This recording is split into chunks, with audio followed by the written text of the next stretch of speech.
l'Assumpció i un altre ara després en Santa Pola, i David, que és un especialista en econòmiques. També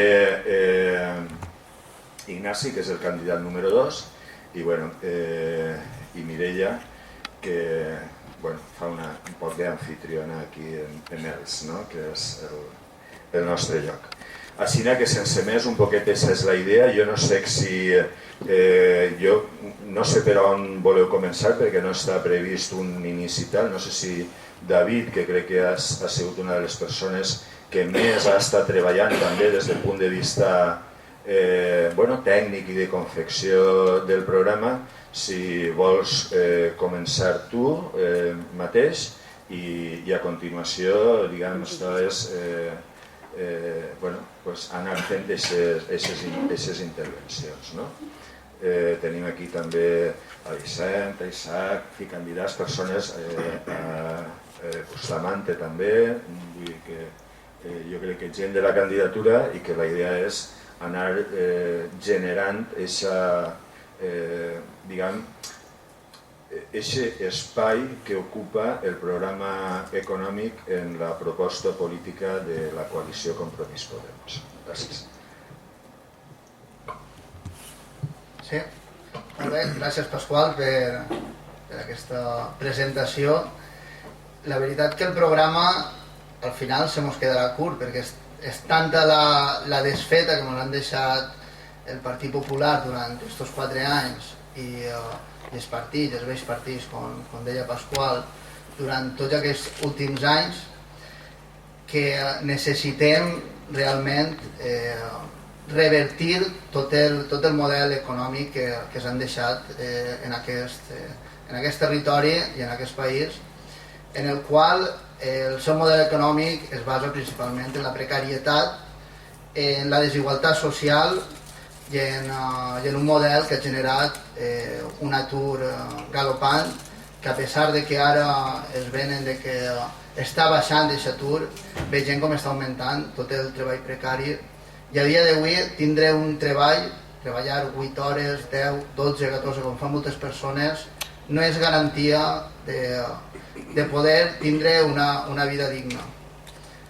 En gran part el programa que us presentem busca sobretot recuperar la dignitat de les persones. Per això és fonamental revertir aquesta reforma laboral tan danyina que ha acabat amb tots els drets socials i laborals dels nostres treballadors i treballadores, i és fonamental que tornem a recuperar aquests convenis col·lectius, la concertació entre treballadors, empreses, i sobretot en el cas del nostre territori poder comptar amb totes aquestes xicotetes, mitjanes empreses, les empreses familiars, els autònoms, que sobretot així al País Valencià són el motor de la nostra economia. En el programa, bàsicament, vaig a parlar-vos a grans línies perquè no m'agradaria estendre'm molt i m'agradaria passar la paraula també a la resta de companys. Es parla molt, sobretot, de recuperar d'una reindustrialització. Una reindustrialització que així al nostre territori tenim unes característiques molt pròpies nostres, que és un territori que està principalment dotat de xicotetes i mitjanes empreses i sobretot de microempreses, d'aquestes empreses que tenen entre 5 i 10 treballadors, que necessiten de tant recolzament, sobretot de les institucions públiques, i que aquestes polítiques efectives puguen arribar a la seva necessitat. I per això és fonamental que gent com el Partit Popular sempre s'ha parlat de competitivitat, però la seva competitivitat ha estat sempre competir amb salaris baixos, amb precarietat, i comparar-nos amb països com Xina i no com països de la Unió Europea que competeixen amb treball de qualitat i amb salaris dignes adequats a les seves necessitats. Per tant, és fonamental dotar de valor afegit aquestes xicotetes d'empreses, també augmentar la seva capacitat i la seva dimensió. Així tenim una característica molt important, que són els clústers, que no s'han tingut en compte durant aquests últims anys, inclús se'ls ha perjudicat. Tenim uns instituts tecnològics que també s'han reduït durant els últims anys. la inversió en innovació, desenvolupament, investigació, i és fonamental que arribem a aquest compromís de poder tindre un 2% del producte interior brut en tecnologia per a dotar de valor afegit i que aquest valor afegit vagi canalitzat a aquestes xicotetes i mitjanes empreses. Parlem molt també de la transició ecològica.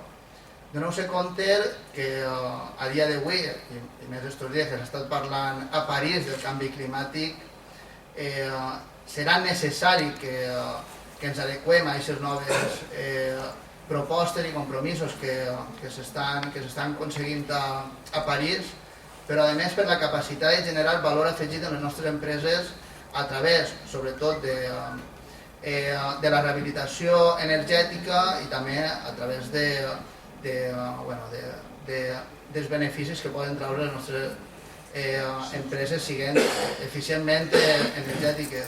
Estem parlant que es podrien crear entre uns 300.000 i 400.000 llocs de treball en tot l'estat espanyol i sobretot també parlaríem de l'estalvi que suposaria per a les empreses el poder autogenerar-se la seva pròpia energia i poder tindre energies renovables, les quals estan desaprofitant. Però el més important, pense jo, és la força que tindrem Compromís Podemos en el Congrés, sobretot per a defendre els interessos del nostre territori a nivell econòmic.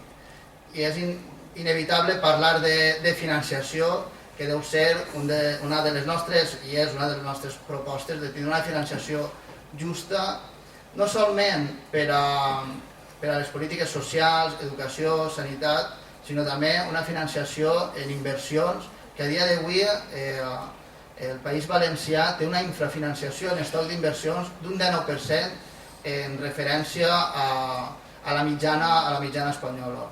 Això està ofegant també al nostre sector empresarial i sobretot doneu-se compte, nosaltres en aquests moments estem invertint en industrialització uns 150 euros per habitant, quan altres territoris, com és Extremadura, està invertint en aquests moments uns 350 euros. Imagineu-se Extremadura, que no és un territori especialment industrial, inverteix moltíssim més en indústria que nosaltres. I tot això és, en gran part, fonamentalment, no sols per la corrupció que també hem viscut durant aquests últims anys, sinó per la infrafinanciació que estem vivint de l'estat espanyol, que no permet que, com tenim que igualar els estàndards d'educació i sanitat, gran part, a pesar de les retallades, tenen que anar a aquests sectors i al final no podem invertir el que seria necessari en industrialitzar el nostre territori, però també apostar per models econòmics com és l'economia social, el cooperativisme, la recuperació d'empreses a través de societats laborals. Per tant, jo crec que aquest és un programa valent. Si vos dic la veritat, ho teníem fàcil perquè sabíem el que no teníem que fer. Ens van deixar un manual que jo crec que en les escoles d'economia, el que el Partit Popular en aquests moments anuncia com el milagre espanyol, en les escoles d'economia el dia de demà s'estudiarà com el fracàs espanyol. I deixo la paraula als meus companys i així després podem obrir el debat. Moltes gràcies.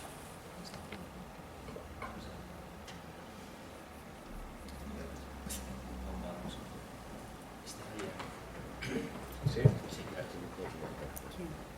Bueno, jo un poquet en la... Bon dia a tots i a totes. Un poquet en la línia del company. Jo crec que hi hauria que fer un balanç, diguem, d'esta legislatura perquè, a pesar del triomfalisme del Partit Popular, jo crec que els problemes estructurals que té l'economia espanyola i l'economia valenciana no s'han resolt i més bé s'han agreujat, no?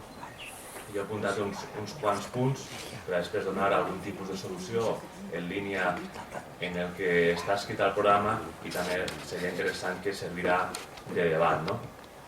Jo crec que un dels principals problemes que té l'economia valenciana i l'economia espanyola és la debilitat estructural, la debilitat productiva que té, no? Jo crec que hauria que diferenciar entre el que són les grans empreses, sobretot banca i finances i energia, de lo que són les xicotetes i mitjanes empreses que moltes voltes estan per baix o condicionades per aquestes.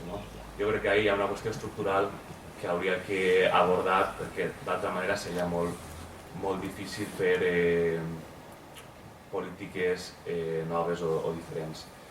Jo crec que també després, durant aquests 4 anys, s'ha produït un fenomen que fins ara no estava, que és que la dependència del crèdit i la dependència del préstec de forani o de fora s'ha agreujat i són més vulnerables.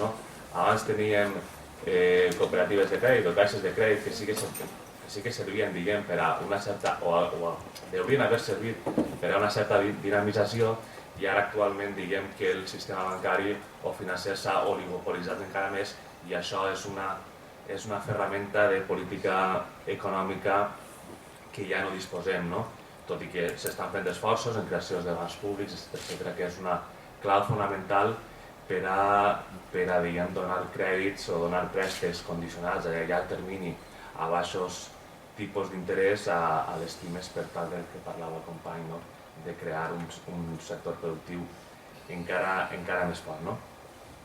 Després hi ha 2 qüestions que tenen una importància econòmica, crec que molt greu. Durant aquests 4 anys, les rentes salarials, és a dir, la quantitat de diners que reben els assalariats ha caigut d'una manera espectacular, perquè uns 30.000 milions d'euros, ja venia caent, i actualment hi ha 10 milions de persones que viuen en l'umbral de la pobresa i 2/3 parts de la desocupació que es va crear durant els anys de crisi encara no s'ha recuperat. Això té un fort impacte en la demanda, en el consum i inclús la inversió, perquè hi ha que diferenciar d'on prové la demanda de les xicotetes i mitjanes empreses i d'on prové la demanda de les grans empreses.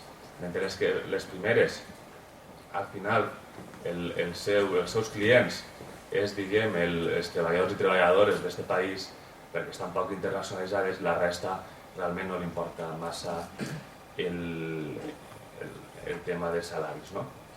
I després una altra qüestió associada a un patró de creixement, que és el que ha hagut durant aquests anys, que mentre baixaven salaris pujava el crèdit i era una manera de mantenir el consum, això ha creat un fort estoc de deuda, tant privada d'empreses i de famílies. Jo crec que sense intervindre en aquesta qüestió, que hi ha qüestions en el programa, inclús hi ha idees de bancs bons en el sentit de banc mal o bueno, en el sentit de recomprar la deuda i d'aliviar la deuda de les famílies i de les empreses per a que puguen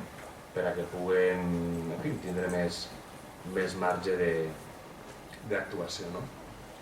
Jo tenia algunes idees que seria interessant, perquè si vos doneu compte, tant Compromís com Podemos hem estat intervenint o hem estat plantejant el debat en 2 qüestions fonamentals. Una és rescatar persones i l'altra és el tema del model productiu. En el tema del rescat a les persones, a part que és una qüestió de justícia, és una qüestió de dignitat, és una qüestió de valors democràtics, també és una qüestió econòmica. A mi em fa molta gràcia, que és el que diu un poc Pasqual, com aquesta gent que pareixen els gurús de l'economia cauen en una contradicció permanent, perquè sempre parlen que qui crea riquesa són les empreses, que és una qüestió que podríem qüestionar, però ara no és el cas, però sempre focalitzen les seues reformes en el mercat laboral, en les reformes laborals. És un contrasentit molt gran. El sentit d'aquestes reformes, millor dit, el que hauríem de refer o d'eliminar o de corregir són les reformes laborals. Jo crec que avui en dia derogar les reformes laborals i augmentar la negociació col·lectiva, com dia el company, seria una manera adequada de fer augmentar el consum i la demanda i, per tant, el benestar tant de les persones com de les empreses. Després hi ha 2 coses més, n'hi ha més, però després comentarem. Una és la qüestió de la temporalitat i la dualitat del mercat de treball. Jo crec que aquestes qüestions són relativament senzilles de solucionar, però simplement fa falta voluntat política, inspeccions de treball i al final sancionar les empreses que abusen d'aquest tipus de contracte. I després està la qüestió de les rendes garantides. Jo crec que és una qüestió de justícia, fàcil de finançar i que farien també, que evitarien, diguem, la qüestió de la pobresa que és acuciant. I després, respecte al canvi de model productiu, i en això ja deixo la paraula a Antonio, o a qui siga, jo sí que plantejaria una qüestió que crec que és prou important i no hem aprofundit. Jo diferenciaria dos tipus de xicotetes i mitjanes empreses, segons, diguem, el grau de dependència que tenen respecte a les grans pimes. Perquè hi ha empreses, pimes, que treballen, diguem, com a, en teoria, subcontratades per a grans empreses. Aquí en ells se sap molt d'això. I n'hi ha altres que sí que tenen un cert mercat propi, no depenen tant. Llavors jo crec que ahir les propostes han de ser un poc diferenciades. Però bueno, ara en parlem d'això. I després una altra qüestió que és molt important, que és el tema de l'estructura de costos de les pimes en relació al preu de l'energia. Des del 2004 fins ara, en 10 anys, pràcticament el preu de l'electricitat de les que paguen les xicotetes i mitjanes empreses s'ha multiplicat per més de 2. Això significa un expoli constant de UNESA, crec que és UNESA, la patronal de les grans empreses elèctriques. Jo crec que aquestes qüestions serien força importants. I després, òbviament, i ja en això dono la paraula a Antonio, necessitem, sí o sí, la creació d'una banca pública on, com deia al principi, la inversió se canalitza a aquestes empreses a tipus d'interès raonables i inversions a llarg termini. Si no tenim això seria impossible, perquè moltes voltes les exigències de rentabilitat dels grans conglomerats financers imposen moltes voltes el curt termini o tipus d'interès molt alts i així anar a fer inversions productives és molt complicat. Jo crec que hi ha elements que poden eixir en el debat i ara ja li dono la paraula a Antonio i ja ho he dit. Gràcies. Jo seré probablement... Sí, seré molt més breu que David i que Ignasi. Bon dia en primer lloc. A mi em preocupa molt com hem plegat fins així, perquè moltes vegades ens ha presentat la nostra situació com a fruit d'una conjunció de factors internacionals que estaven fora del nostre control i que per tant la crisi ens ha caigut damunt com si fos un accident atmosfèric. I no ha sigut així, ha sigut un espoli controlat que ha tingut, a més, elements de referència molt clars. En el cas per una banda, el que va ser l'aposta per una economia basada en un determinat tipus d'enteniment de la indústria turística, que s'ha demostrat a la llarga que és depredadora de recursos i que crea també desequilibris demogràfics entre litoral, interior, etc., que podríem parlar. Per una altra banda, l'aposta per la ratxola, l'aposta per un model d'economia que en el curt termini creava molt de moviment econòmic, però que en el mitjà termini s'ha demostrat que era un joc en el que la banca guanyi i que aquesta bombolla immobiliària el que ha favorit és l'especulació, una economia de casino i la descapitalització dels recursos que necessitaven per a una indústria pròpia i per a un sector primari que també encara tenia moltes possibilitats. Per tant, això no ha sigut un accident atmosfèric, ha sigut un càlcul. Un càlcul que, a més, ha fomentat la corrupció, ha estimulat un tipus d'apropiació privada de beneficis en el que no ha sigut un problema de casos aïllats, del cas Blasco o el cas Brugal o Ortiz o l'altre, sinó que ha sigut un espoli sistemàtic en el que l'economia s'ha utilitzat també per a l'enriquiment i accelerar també els processos de desigualtat social. La reforma laboral, el desmantellament del sistema financer són elements d'aquesta gestió de l'economia que ha fet que la crisi en el nostre país valencià hagi sigut molt més dura, molt més cruel, molt més dolorosa que en altres territoris. Ara mateix comprovava les dades i encara que alguns estan dient que baixa l'atur, l'atur registrat en ells està vora 10 punts per damunt de la mitja estatal. Però no és això l'atur, és que n'hi ha coses de les que no parlen les estadístiques, que és el treball precari, i d'això en ells sabeu molt. Per tant, l'altre dia un diari titulava un cuarto de siglo desaprovechado en la Comunitat Valenciana. O sea, eren les conclusions de l'Institut Valencià d'Investigacions Econòmiques que concluïa com nosaltres no a soles hem patit el problema d'infrafinançament estatal, sinó que tenim una productivitat que avui és més baixa encara que fa 10 anys i que, a més, tenim una situació que no dona condicions per a la reversió de la situació si no n'hi ha un canvi de model productiu. Per tant, jo crec que el que s'ha plantejat és fonamental. N'hi ha que canviar el model productiu, n'hi ha que canviar les relacions socials. I per tant, això significa que hem de fer una aposta decidida per un sistema de finançament que vagi encaminat a qui crea empleo i sosté l'economia, que són les xicotetes i mitjanes empreses i els autònoms. Crec que cal, a més, una economia social en la que n'hi ha que ficar diners en les famílies per a que això faci augmentar el consum i, per tant, estimule la demanda interna i l'economia, i després n'hi ha que recuperar la despesa en serveis públics, perquè el més cridaner, o un dels aspectes més cridaners del nostre sistema és que, a pesar de tot, hem tingut un problema i són la comunitat que menys gasta en el sector de serveis públics, la qual cosa vol dir que els 40.000 milions de deute no venen precisament de que hagi hagut una política keynesiana, una política expansiva en el sentit de anem a apostar pels serveis públics encara que ens endeutem. No, no, és que els diners s'han anat a altres coses. I per tant, jo crec que és molt important l'aposta per una banca pública, és molt important l'aposta per una economia basada en la xicoteta i mitjana empresa i els autònoms, és molt important una economia social que faci que ningú es quedi darrere i que la gent pugui mantenir una taxa de consum raonable, no sols per el benestar de la família en si, sinó perquè això genera demanda i genera tira de l'economia. I n'hi ha que reduir la dependència de l'exterior. Jo crec que encara que es crea un sistema públic financer, n'hi ha també que estimular el que ens queda de teixit financer propi.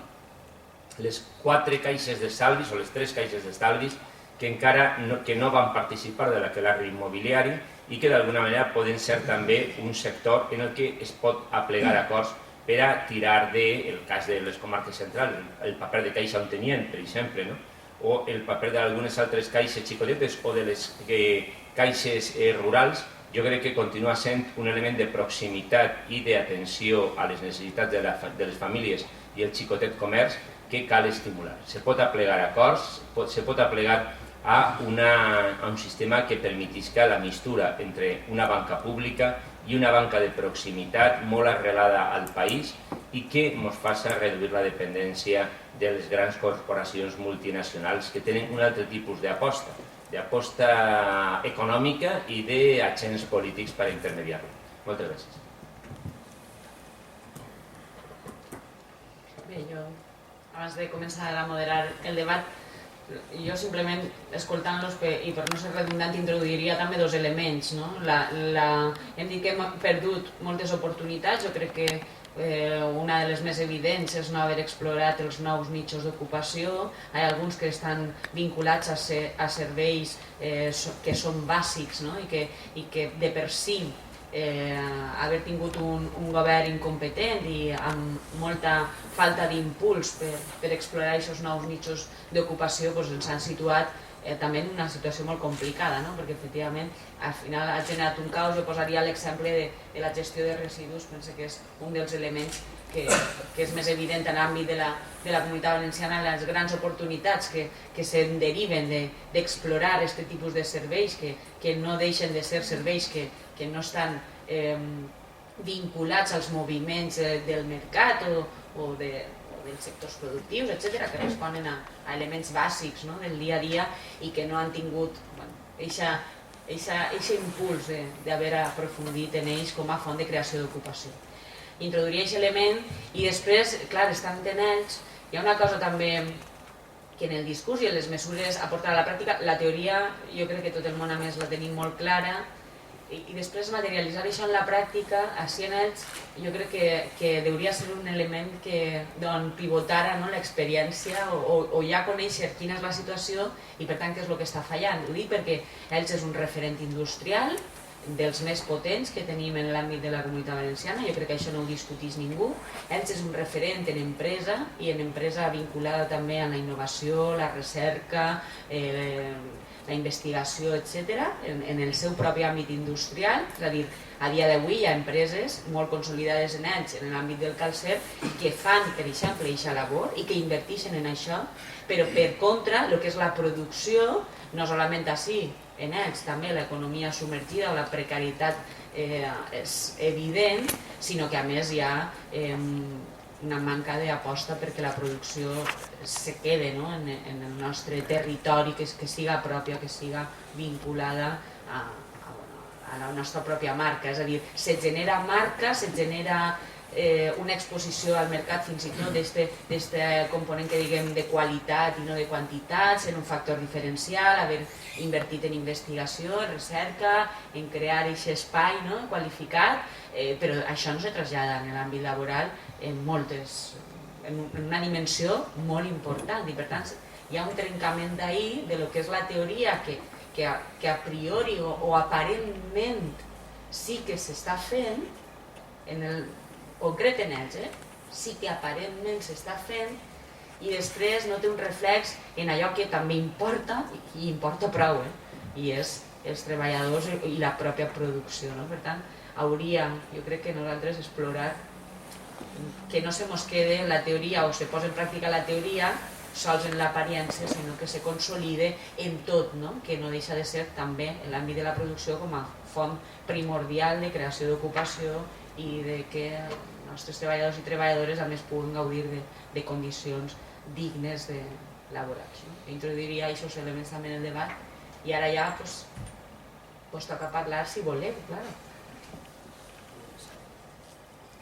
Jo sé que al fil de lo que dius que deben de canviar el marc legal, econòmic, un gir radical, és a dir, tenim que canviar les regles del joc de l'afany de lucre i competitivitat i competència per la cooperació i contribució al bé comú. Tu has fet un exemple, però en la meva població n'hi ha un altre exemple, que era Manufactures Alhambra, una empresa internacional de guitarres que estava deslocalitzant.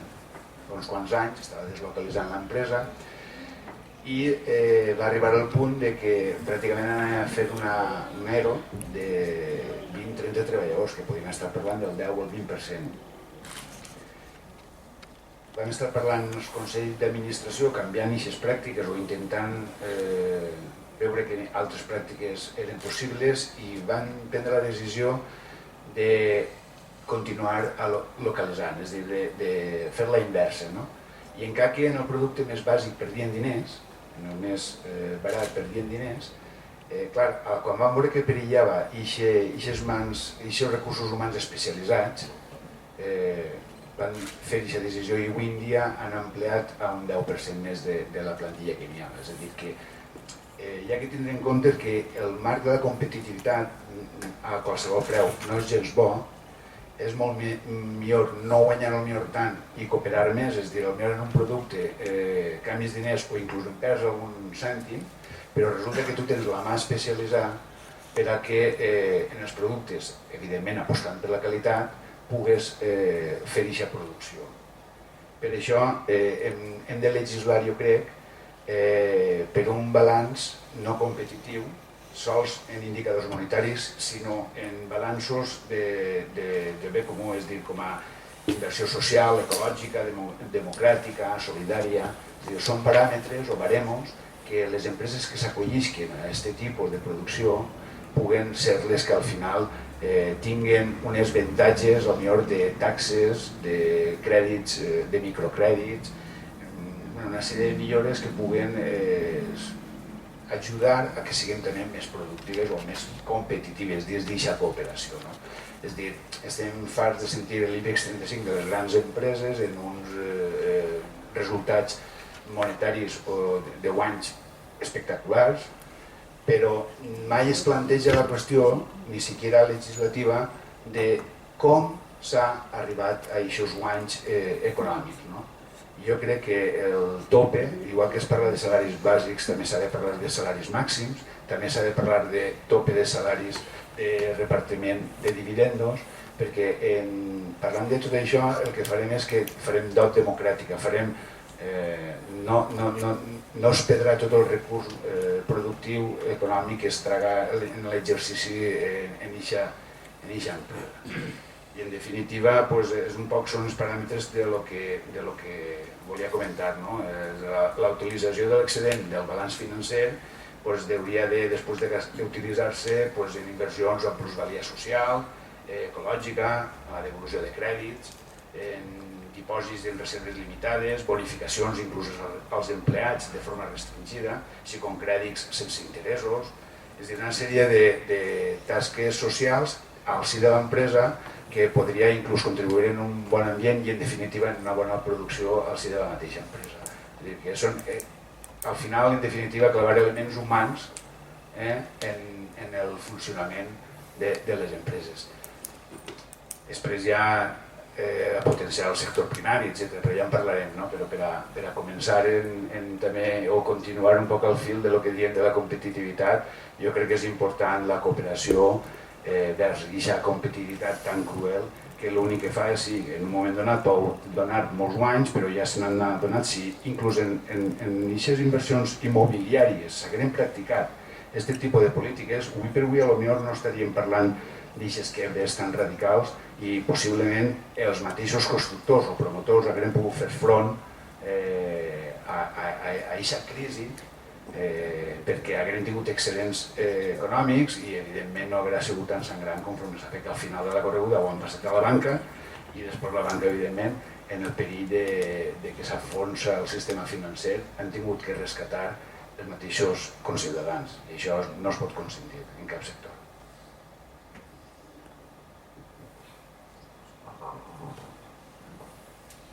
Hola, jo soc Bernardo Torres,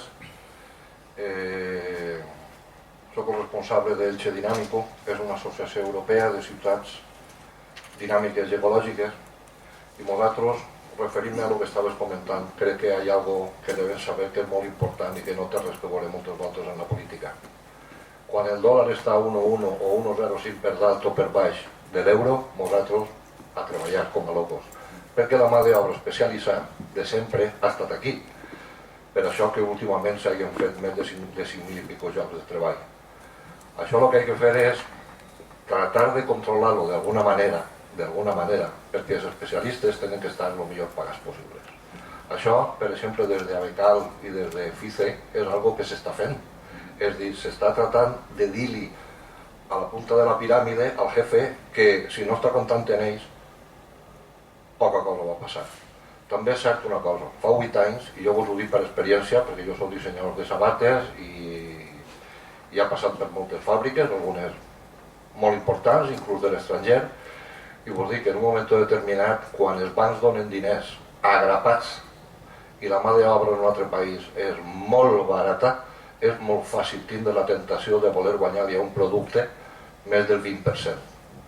Òbviament, aquí per qualitat s'ha equivocat, i com se diu en ells, i l'ha cagat, però molts d'ells han sacat bastant de rendiment d'això. Cert és que des de fa 20 anys s'està dient hay que fer marca, i parlant del calçat, se pot parlar del calçat o d'altres coses. Hi, per exemple, temes molt concrets, com molta gent diu, és que IKEA s'ha quedat a tot el mercat. I diu, ja, però és que nosaltres teníem mobles i teníem mobles muntats en tots els puestos. I resulta que muntaves el mueble i el llevaves a la tenda muntat, 2 camions. Quan estaves en la tenda tenies que anar allí, desmuntar-lo i tornar a muntar-lo a la casa, un altre camió o 2 camions. Les persones muntant i desmuntant, i què ha dit? Xe, doncs jo ho faig més fàcil. Plene un camionet, m'educ el doble que s'enduen ells i a l'hora de vendre, és dir, que des del nivell empresarial moltes voltes no és tan fàcil dir s'han aprofitat. No. Hay que ser empresari per saber que inclús en el comentari que estaves fent de repartir dividendos sí haurien de fer-lo. Però també diem moltes voltes que cooperativament, si jo em veig a casa el cotxe el no sé què, la finca, el pillo, no sé quanto, pues home, si hi ha algo que guanyar, pues quizás m'ho tinc que llevar jo. És un dir. Perquè a voltes, quan se perd, ningú diu, no, jo no sé. En això té raó. Ha entès totes les paraules que heu comentat, considera que són molt justes.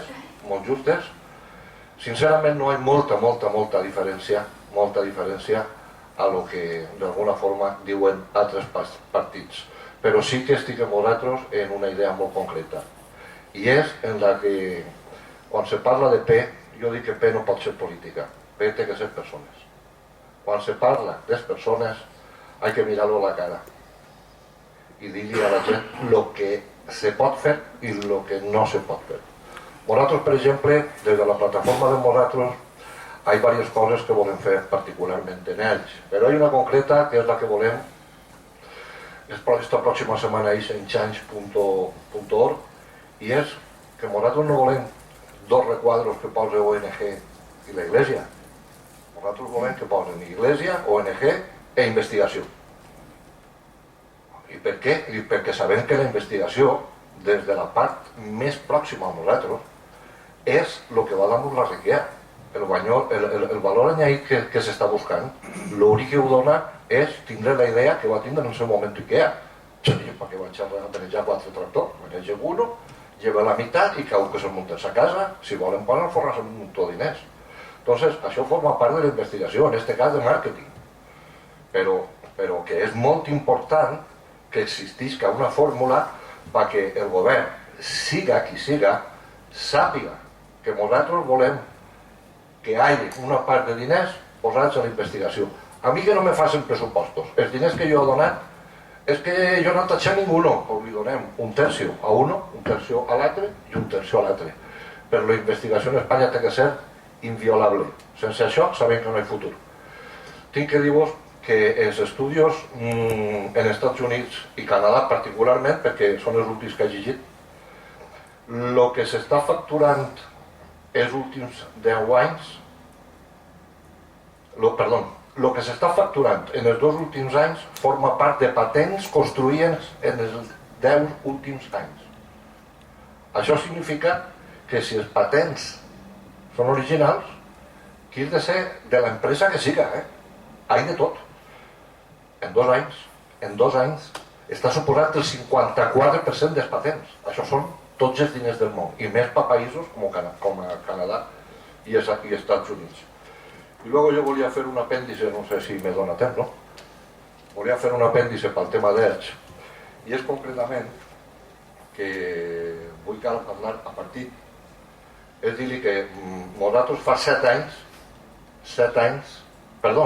anys, vam fer el comentari passat, i vam enviar a l'Ajuntament, estaven tots els socialistes, que volien, perquè estava vencent-se els autobusos d'Elx. Els autobusos d'Elx està contratant-los la conselleria i no volem que es contrati la conselleria. De la mateixa manera que estem tenint en compte que Elx és una gran ciutat, com a gran ciutat tenim el dret a que l'Ajuntament tinga, baix la seva tutela, l'administració dels autobusos urbans dintre del seu municipi, dintre. Que va a Guardamar no, el que va a Santa Pola no, però el que va a la Marina sí, el que va a la Vallonga sí, el que va a l'Est també, tots, el que va a l'aeroport també. Entonces, tratar de tindre aquesta possibilitat és tratar de poder fer pliques més curtes en el temps per les persones que s'interessen per tindre la potestat de fer aquests autobusos elèctrics quan se diga. Estant en la conselleria va ser molt més difícil poder tratar aquest tema. Com a comentari, ahí vos ho deixem. Luego, el tema de la energia renovable, que anem a parlar. Se fa sumament difícil parlar de tot això quan estem al dia. Nosaltres pensem que la mateixa plataforma, qualsevol cosa que d'alguna forma està plana, que és com nosaltres diem, quan és un pla de treball, doncs en ells hi ha 4 punts que són bàsics. El calçat, que això ningú ho discuteix, l'agricultura, perquè se sap, perquè sense l'agricultura d'aquí hauria moltíssima més gent pobra, el turisme, que està molt disfressat perquè no sabem per on agarrar-lo, estem donant idees contínuament, la gent quan parlo de la gent estic parlant en sèrio de l'Ajuntament, se'n van a Sebastopol, se'n van a Londres, quan els russos i els inglesos que hi ha aquí no s'enteren de qui són els 3 tios que estan de ferro davant de Santa Maria. Això és increïble, això és increïble. Això hay que tratar de solucionar-ho per poder tindre un turisme de boca a oído, que és més important que dur-se gent que luego se perd per ells. I vos ho dic perquè en el Huerto de la Luz hi ha molta gent que enviem a ells i diu que sí, hemos visto allí 3 tios de hierro, tal, però no saben interpretar Santa Maria, no saben interpretar el centre d'ells, no saben interpretar moltes coses que nosaltres hauríem de tindre ja més que assumies. I per altre costat, com a punt final, és què és l'ou o la gallina. Quan parlem de cotxes elèctrics, els cotxes elèctrics no se venen perquè les ciutats no estan preparades. Les ciutats no se preparen elèctricament perquè no hi ha cotxes. Jo crec que val la pena, de la mateixa manera que estem dient de posar-li 4 pates a aquest plan, dir que ells, en bones valles, dir que som una capital ecològica, una capital natural, una capital saludable, una capital que proposa nutrició i benestar. Si comencem a treballar a Xina, ja que Europa ens diu que d'aquí al 2020 se poden crear dintre del món de l'ecologia i del mig ambient 10 milions de puestos de treball, sí, anem a tratar de començar nosaltres per ells, perquè potser els primers, no dic 100.000, perquè potser no en tenim, però potser els primers 30.000 sí que els necessitem. Jo recordo quan se parlava, per exemple, de tots els temes, que se deia, bueno, és que resulta que avui en dia tenim que preparar a la gent per jardiner, perquè ells no saben informàtica. Diu, no saben perquè no saben, però tu senta-los i ja comença a ensenyar-los. A lo millor el 100% no ho saben, no estaran, però a lo millor el 60% sí, perquè la gent moltes voltes, jo tinc 56 anys, la gent és major, però no tota. I quan hi ha necessitat i apremia, uno s'entén. Per això vos dic que crec que dintre del que és el món de la informàtica i que passa per el futur en l'ecologia, que tratem de fer-ho el més que puguem.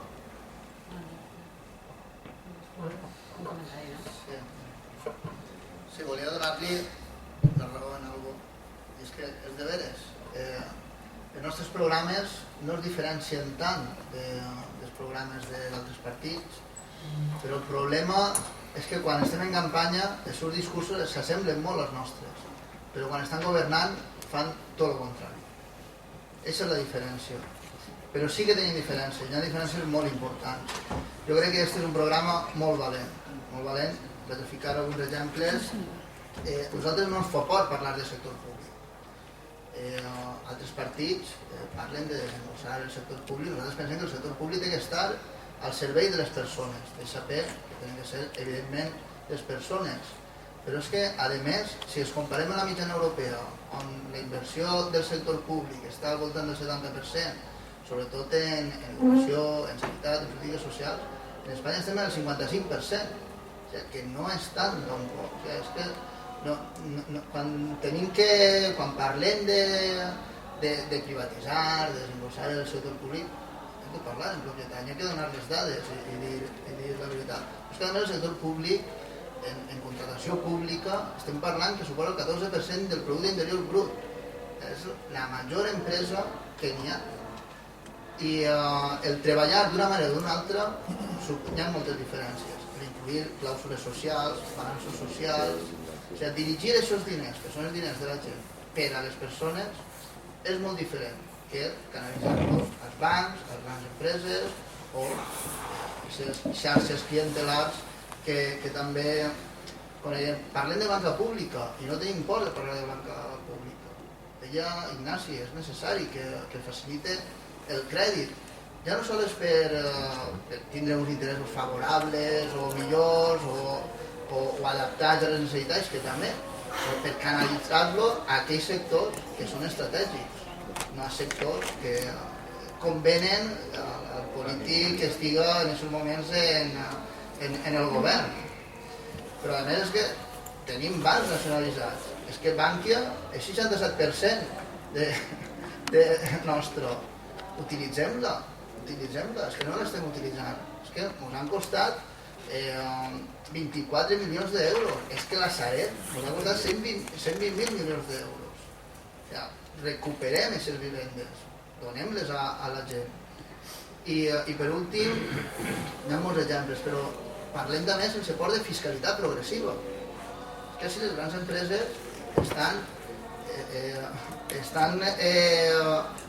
la seva taxa impositiva és menor que algunes empreses. Les empreses que facturen més d'1 milió d'euros paguen menys impostos que aquelles que estan entre 5.000 i 6.000 euros. És que és una cosa totalment absurda.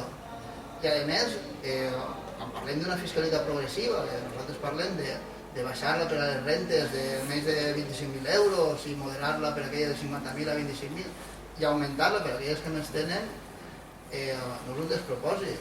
En Espanya la pressió fiscal està en el 38%, la mitjana europea és el 41%. Aquests 3 punts suposarien una injecció de diners que, a més, seria una contribució que farien aquells que més tenen.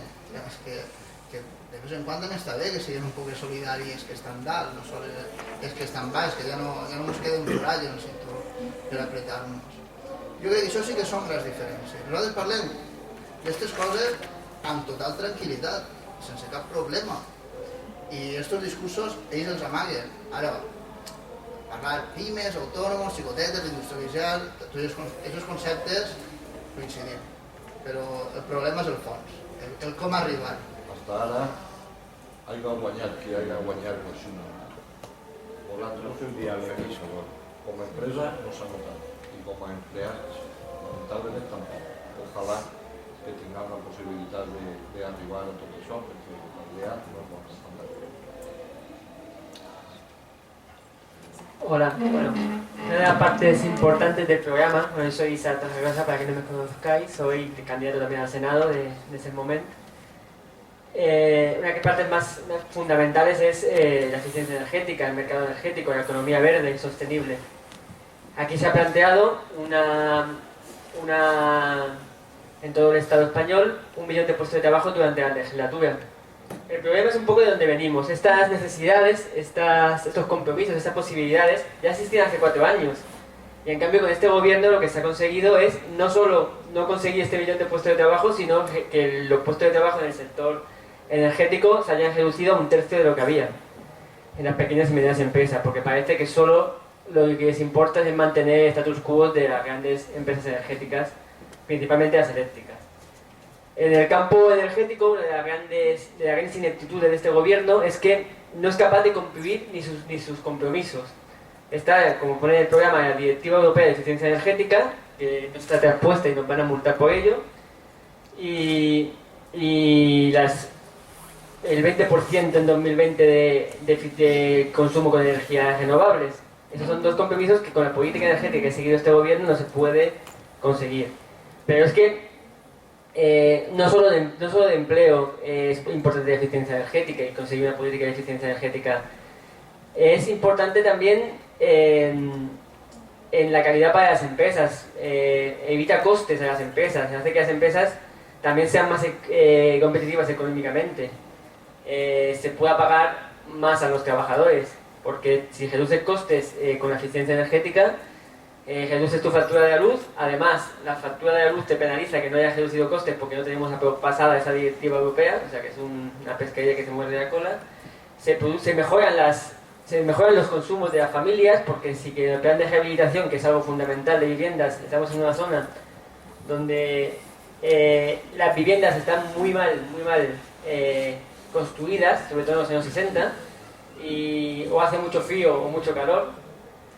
Con un plan de rehabilitación conseguimos que el ahorro energético disminuya muchísimo, que el consumo energético disminuya mucho. Y también una cosa muy importante que habéis dicho antes, cada vez estamos dependiendo más del exterior económicamente, pero una parte de dependencia exterior fundamental es la dependencia energética. Nosotros no tenemos combustibles fósiles, en el Estado español no existe combustibles fósiles, en el País Valenciano menos. Aquí el gobierno ahora mismo se empeñó en hacer prospecciones en Canarias, o incluso hacer prospecciones aquí en el frente de Denia, por la albufera de Valencia, lo cual, aparte de ser un crimen ecológico, es contraproducente porque sería muchísimo más caro que aprovechar las fuentes renovables que tenemos aquí, que el sol, el agua, el viento. y todo lo que es ahora mismo la dependencia energética que tenemos del gas y el petróleo, ¿de qué países vienen esos recursos? Vienen de países que cuanto menos son cuestionables democráticamente o con respecto a los derechos humanos, cuestionables por decirlo poco, que se hacen guerras gracias o debido al dominio de estas fuentes energéticas, como está pasando en Ucrania, como está pasando en Siria, como está pasando en Libia. Tenemos que pensar que si queremos financiar esos países que matan los poderosos o ponen en marcha campañas para captar a la gente más pobre en base a unos recursos que nos venden a nosotros, o queremos conseguir que la economía de esa gente pues no depende tanto de esas mafias, sino que nosotros tampoco contribuyamos a que esas mafias sigan existiendo. Y bueno, un poco en ese sector. Ara, Ignasi i Anton ens tenen que anar superpitant perquè tenen un acte en Santa Pola, ens disculpem, ens quedem nosaltres dos i continuem la tertúlia, però si no arribaran i això de la campanya doncs passen aquestes coses. Això és una campanya i com anem a guanyar-la doncs ho perdonem. Molt bé, moltes gràcies. Cavaller, hay un detalle en lo que estás dient i crec que és molt important que ho sapiguem. Podem parlar de la regió, podem parlar de l'Estat, però en ells tenim el millor apèndice. L'Ajuntament té 500 i pico mil metres a dalt en Santa Ana, que és on se volia fer la pujada camí Castilla, on se volien fer altres coses, i en això diríem a Mireia, perquè si en vez de fer ahir un polígon industrial que en aquest moment, parlant des del coneixement, no és necessari, posaren 7 solars, possiblement entre 5 i 10 anys, ells no tingueren que pagar res de llum. Pagarien el que l'Estat mos ha cascat, de resumen, però no tindrien que pagar pràcticament. En ells s'estan contratant 18 gigawatts. 18 gigawatts que en punta estic segur que no han passat mai dels 35. O sigui, de 3,5 gigawatts en consum directe. I, sin embargo, estem pagant el fijo dels 18.000 que tenim. Lo bo que seria és poder agarrar tot el consum, passar-se-lo a un experte, que l'experte ens diga si això és així o què és el que ha de canviar. I no estem parlant de bombetes, estem parlant de consum de llum i de pago de llum a marrà fija. I a partir d'ahí pensar en la possibilitat de poder tindre inclús més llum per pagar-se-la. En vez de pagar-li nosaltres a Iberdrola 100 euros perquè una dona no pot pagar-la, donar-li nosaltres la llum. La llum que tenim en Santa Ana, que estem replegant i que l'Ajuntament, per exemple, en condicions normals, un dissabte i un diumenge, pot no consumir. O en època de vacacions. Hi ha diverses coses que al final hi ha que precisar. Per començar, doncs, bueno, jo crec que les legislacions de l'Estat i les decisions que ha pres els diferents ministeris d'Indústria han fet, per exemple, que la cooperativa elèctrica de Crevillent s'hagi vist en una situació insostenible d'aquells que promouen des de l'àmbit del cooperativisme o fins i tot des de les administracions públiques el consum d'energies renovables i, per tant, perquè estan defensant d'altres interessos. L'Ajuntament d'Elx ojalà poguera fer la batalla contra el Ministeri d'Indústria, però jo crec que ho farem entre tots i serà molt millor i així el 20 de desembre podrem elegir-lo. I després passa una altra cosa, Elx té demanda de sòl industrial, però no hi ha sòl industrial públic. A dia d'avui el sòl industrial que queda és un parc empresarial on el metre quadrat és insostenible per a aquestes petites i mitjanes empreses, petites indústries que volen produir en Elx, que volen tindre capacitat de poder generar llocs de treball i que no poden pagar la quantitat milionària que és el que costaria poder desenvolupar-se en el parc empresarial. I aquest Ajuntament, com que està conscienciat no solament en afavorir a les grans empreses, per exemple del calcer, les grans firmes que ja tenen i estan instal·lades en el parc empresarial, entenem que hem de promoure sòl públic industrial per a aquests nichos d'empreses mitjanes i més xicotetes que volen fer d'Elx una ciutat o un municipi on efectivament donar